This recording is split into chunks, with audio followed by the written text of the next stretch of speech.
विद्यार्थी मित्रांनो, सुरुवात जबरदस्त झालेली आहे. तुम्ही याच्या अगोदर काही अभ्यास केला नसेल ना, काही फरक पडत नाही. पण कालपासून तुम्ही सुरुवात तर एक्स्ट्रा ऑर्डिनरी केली. Derivation in 10 minute. Derivations in 10 minute. मी तुम्हाला सांगतो, ही जी सीरीज आहे ना, हळू एवढ्या पीकला पोहोचणार आहे, कारण मला माहिती आहे, की फिजिक्स आणि फिजिक्स मधले डेरिव्हेशन म्हणलं की थोडंसं मुलांना भीती वाटते. पण मी असताना काळजी करूच नका.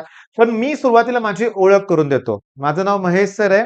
2020 पासून YouTubeवर मी व्हिडिओ अपलोड करतोय. जवळ-जवळ 4,000 व्हिडिओ होत आलेत आणि गेली 26 वर्ष मी ऑफलाईन क्लासेस घेतोय आणि मी तुम्हाला सांगतो, हे जे आपलं चॅनल आहे, याच्यावर ही जी नवीन सीरीज सुरू केली आपण, डेरिव्हेशन्स इन 10 मिनिट.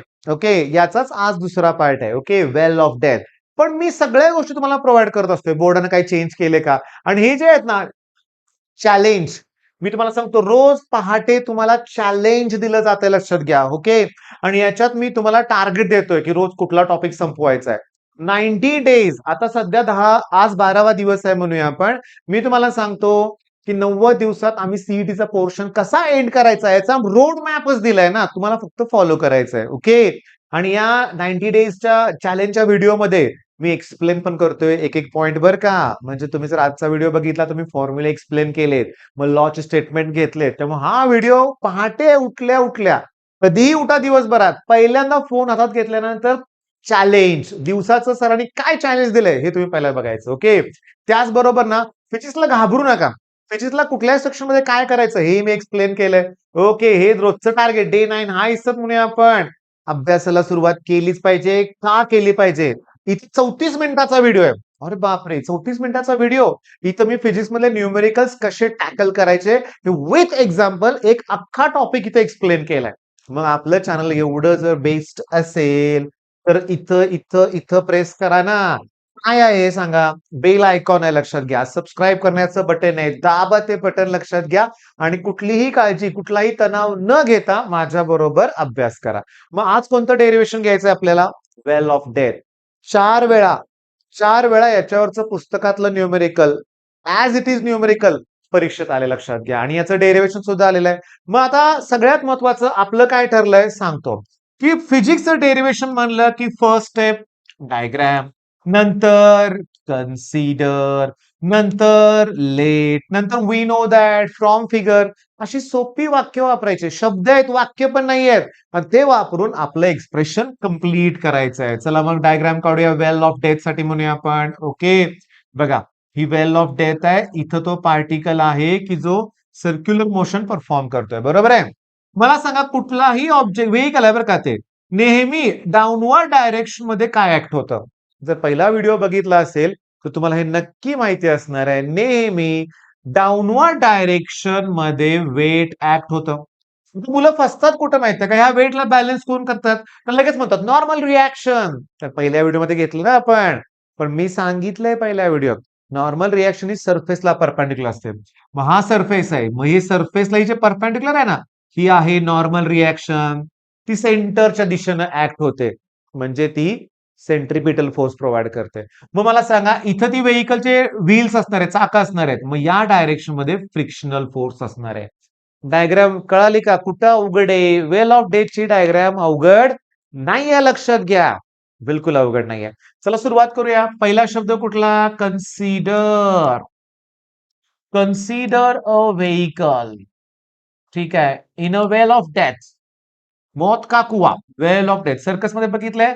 ठीक आहे. Well of death. Consider vehicle, well of death as shown in above figure. As shown in above figure. जे दिसतंय ते लिहायचं रे, लक्षात घ्या. ऍशोन. नंतर कुठला शब्द वापरायचा आपल्याला? लेट. सांगा एम म्हणजे काय? Mass of that vehicle. तेच आहे. एन म्हणजे कोण? Normal reaction. एफ एस म्हणजे कोण? Frictional force. म्यू एस म्हणजे कोण आहे? Coefficient of friction. आर म्हणजे कोण आहे? रेडियस आहे, लक्षात घ्या.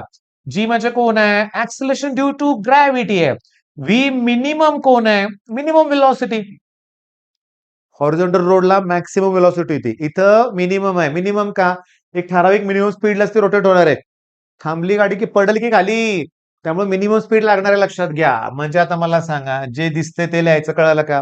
परत एकदा एक्सप्लेन करतोय. Mass of the vehicle, normal reaction, frictional force, coefficient of friction, radius, acceleration due to gravity आणि मिनिमम वेलॉसिटी. आता डायग्राम कडे बघून मला सांगा नेसेसरी सेंट्रिपिटल फोर्स कोण प्रोव्हाइड करतोय.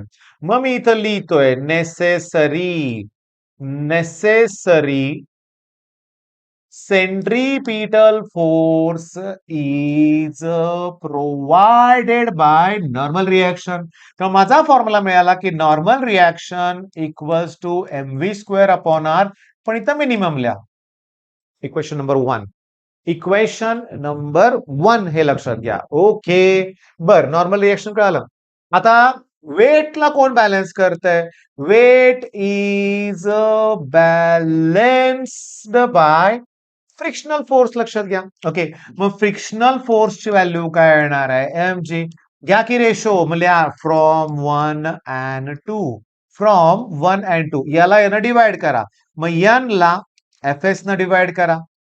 एम ला एम कॅन्सल होईल. मग V square upon R G येणार. सांगा मला एफ एस चा फॉर्म्युला. मी पहिल्यांदा होमवर्क दिला होता. एफ एस चा फॉर्म्युला लक्षात ठेवायचा आहे. Mu S into N. म्हणजे मी एन लिहितो. एफ एस चा formula mu S into N that equals to V minimum square upon R G. N ला एन कॅन्सल करा. आर जी वर येईल. वर आर जी येईल. खाली म्यू एस राहील. त्याचं स्क्वेअर रूट काढा. मग तीच तुमची मिनिमम वेलॉसिटी आणि तो तुमचा रिक्वायर्ड फॉर्म्युला आहे. झालं की डेरिवेशन. 10 मिनिटापेक्षा कमी वेळ. 6 मिनिटं झालीत फक्त. त्या 6 मिनिटात पहिली 2 मिनिटं मी बडबड केलेली आहे. तुम्हाला मोटिवेट केले. लक्षात घ्या. मला सांगा प्रत्येक डेरिवेशन तुम्हाला सोपं जाणार आहे. लाईक करा.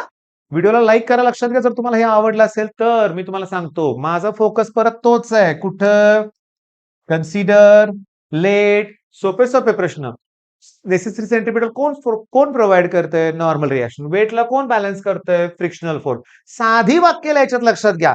फार किचकट काय करायचंच नाही. चला मी बाजूला सरकतोय. लिहून घ्या पटकन. व्यवस्थित लिहून घ्या. अगदी परफेक्ट वेळ देतो तुम्हाला बरं का.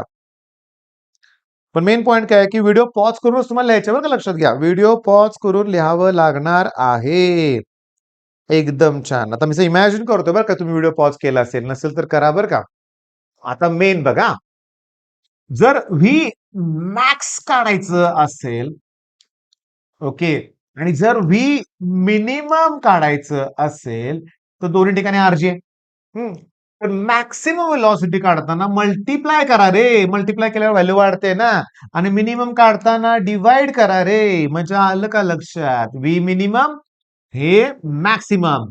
मॅक्सिमम केव्हा वापरायचं. हॉरिझॉन्टल कर्व्ड रोड असेल तेव्हा. मिनिमम केव्हा वापरायचं. वेल ऑफ डेथ. लक्षात घ्या.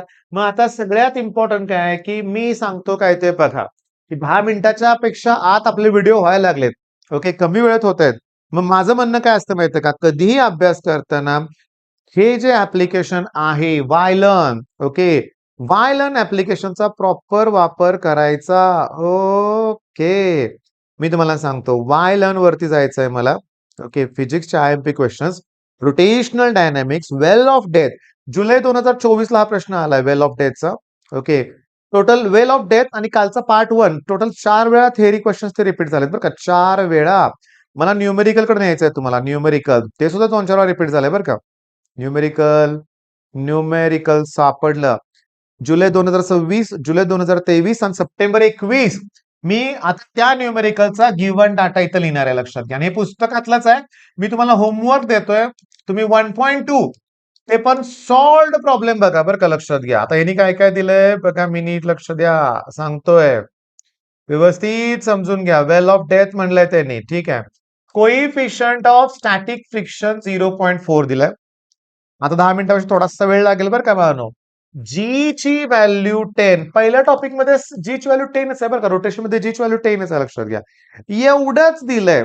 ओके. मग एक काम करूया चला. पहिल्यांदा मी तुम्हाला सांगतो रेडियस दिली पाहिजे नाही ना. रेडियस दिलीच पाहिजे ना. दिले की रेडियस 4 मीटर दिले. ओके. मग चला इथं मिनिमम वेलॉसिटी अगोदर काढा बघू. वेलॉसिटी मिनिमम म्हटलं की डिवाइड करायचं आहे. मग चला आर ची व्हॅल्यू किती आहे 4. जी ची व्हॅल्यू किती आहे 10. याची व्हॅल्यू किती आहे 0.4. किती सोपं आहे. हा पॉइंट कॅन्सल केला की वर एक 0 वाढणार. 10 आहे 100 होतील. 4 ला 4 कॅन्सल. 10 मीटर पर सेकंद आली की वेलॉसिटी. त्यांनी विचारले पिरियॉडिक टाइम. टाइम काढण्यासाठी जेवढं डिस्टन्स कव्हर केलंय त्याला v न डिवाइड करा. मग त्यानं डिस्टन्स हे 3.14 घ्या. ओके. रेडियस किती मीटर दिले? 4 मीटर. आणि वेलॉसिटी किती आहे? 10. अरे किती सोपं आहे. 8 न त्याला मल्टिप्लाय करा. लक्षात घ्या. ओके. आलंय का बरोबर? आलंय की आपलं बरोबर. 3.14 ला 8 न मल्टिप्लाय करूया. 8 चोक 32, 8 एक 8 3 11, 8 एक 24 आणि 25. 25.12 पण भागिले 2 आहे, 10 आहे ना अजून. तर हा पॉइंट इकडे येणार. मग 2.512 सेकंद हा झाला पिरियॉडिक टाइम. जर फ्रिक्वेन्सी विचारला असतं तर व्ही वरती आलं असतं, 2πr खालती आलं असतं. मग वरती 10 आलं असतं, खाली 2πr आलं असतं. मग हे अप्रॉक्सिमेटली सॉल्व्ह करा. वाटल्यास हे पुस्तकात बघा. लक्षात घ्या. मग मला सांगा ही सिरीज तुम्हाला कशी वाटते? रोज 10 मिनिटं वेळ देऊ शकत नाही का रे? 10 मिनिटात नुसता मी न्यूमेरिकल पण घेतोय. ओके, न्यूमेरिकल घेतोय, डेरिव्हेशन 2 वेळा एक्सप्लेन करतोय, तरी 10 मिनिटापेक्षा कमी वेळ होतोय. आत्ताशी फक्त 11 मिनिटं झालेत. मग थोडं कॉमेंटमध्ये द्या ना मला प्रोत्साहन थोडंसं, की येस सर. एक सांगू नये म्हणून सांगतो मी. लक्षात घ्या. पार्थ नावाचा मुलगा आहे. प्रत्येक व्हिडिओ मी अपलोड केला की इमिजिएटली बघतो तो. रिस्पॉन्स छान असतो त्याचा. अभ्यास करतोय. मग का नाही रिझल्ट लागणार? आणि मला रिझल्ट हवाय सगळ्यांचा. मला सगळ्याच मुलांचा चांगला रिझल्ट हवा आहे. लक्षात घ्या. मग तुमच्या रिस्पॉन्सची वाट बघतोय. चांगला रिस्पॉन्स मला मिळालाच पाहिजे. तरी मी माझं काम थांबवणार नाहीये. लक्षात घ्या. कसाही रिस्पॉन्स मिळू दे.